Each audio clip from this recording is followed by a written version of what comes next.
Hi there, Karen Fabian, founder of Bare Bones Yoga here, and thank you for watching my YouTube video. I'm a teacher that specializes in anatomy, and I want to talk to you a little bit today, especially if you're a yoga teacher, about how to build a yoga sequence based on the theme of myofascial lines. So let's first start out with the definition of what is a myofascial line. So myo refers to muscle, and fascial refers to fascia. And fascia is the connective tissue that's throughout the body, and it performs a very important function of keeping the stability of the body while also allowing for flexibility and ease of movement. It's the kind of thing where if you have a knot in your neck, it could be that the fibers in the fascia are kind of out of alignment, so to speak, and there's what is commonly known as a knot in the muscle or a trigger point. And so using things like foam rollers and massage balls, those little round kind of myofascial release balls, are really great techniques to keep the fibers in the fascia in their healthy wavy pattern and to keep really good movability between the layers, the skin and the adipose tissue and the fascia and the muscle and the tendons and the ligaments and associated structures like joints, bones.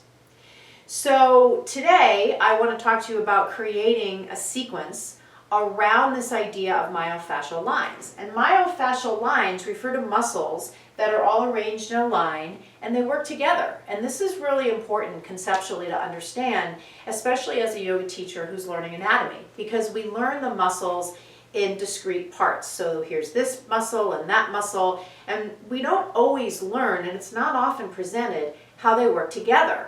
And it's really not until we study fascia, which isn't even part of a lot of 200-hour trainings when people talk about anatomy.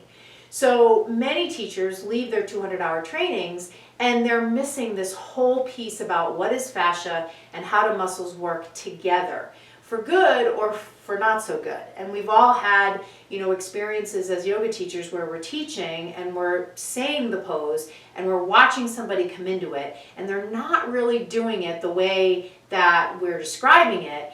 Maybe they're trying the best they can and maybe their muscles are not working in collaboration in a healthy way. Maybe they've got one of these knots in their muscle.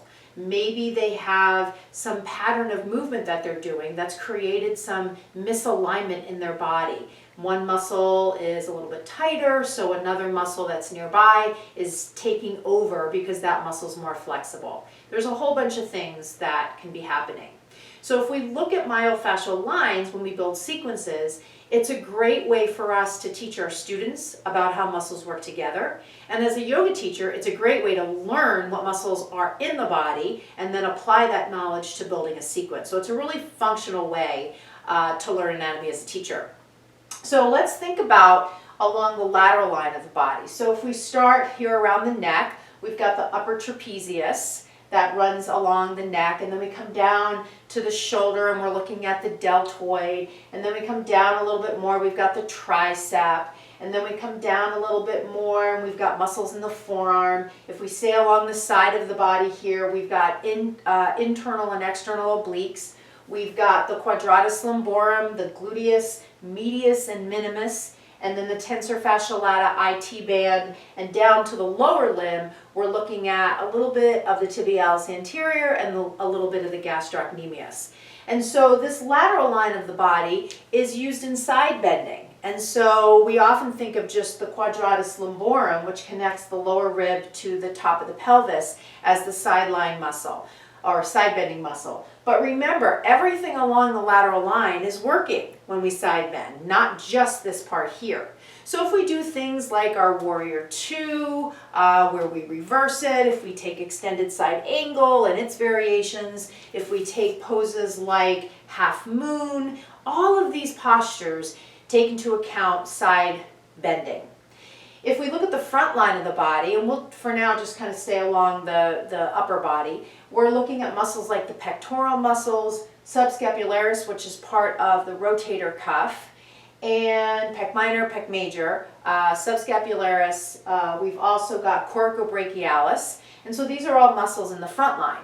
If we go to the back line of the body, in the upper body, We're looking at the rhomboids, which bring the shoulder blades closer together. We're looking at a little bit of the serratus, which connects the ribs to the scapula. We're looking at teres minor, teres major, and infraspinatus, some of which are part of the rotator cuff. And so when we do things like traditional sun salutations, where we're taking people into warrior one, they're reaching up, then they're going down, high to low push-up, working through that cycle is a great way to stretch the front line of the body and strengthen the back line.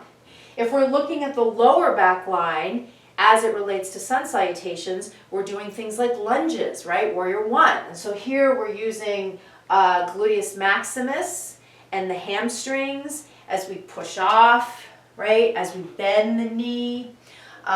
We're lengthening the front line, psoas and quadriceps femoris, part of the quads, that are hip flexors. And so when we lunge, we stretch, we strengthen those two muscles, and then we do the converse. So learning about muscles in the context of myofascial lines and then using that knowledge to build sequences that focus on myofascial lines is a great way for you as a yoga teacher to learn, and then once you learn it, to share it with your students so they can learn about the muscles that are near each other in the body. And this can be really important, and I'll just say one more thing. When people have pain, sometimes pain is referred. So if someone is saying to you, oh, I have a pain in my shoulder, it could be that there's something down the myofascial line that's the source of the pain, and it's just being transmitted to other parts that are nearby because these muscles are connected. And this is known in the exercise science world and in the medical world even as more of what's called referred pain. So, having said all that, you may be wondering, how do I build yoga sequences? And so I've got a really great tool, which I'll include here on the video. It's my sequence building template. It's also right on my homepage, along with a whole bunch of other tools for yoga teachers. My website is barebonesyoga.com. When you go there, you'll see a whole bunch of tools on the homepage that you can download for free that'll help you understand anatomy, build sequences. You can also join my podcast, which is called Conversations for Yoga Teachers. So again, the website is barebonesyoga.com, B-A-R-E, barebonesyoga.com, and I'll include the sequence building template right with this video. Don't forget to subscribe to my channel here so that you can be alerted when new videos are posted. Thanks so much for watching. Namaste.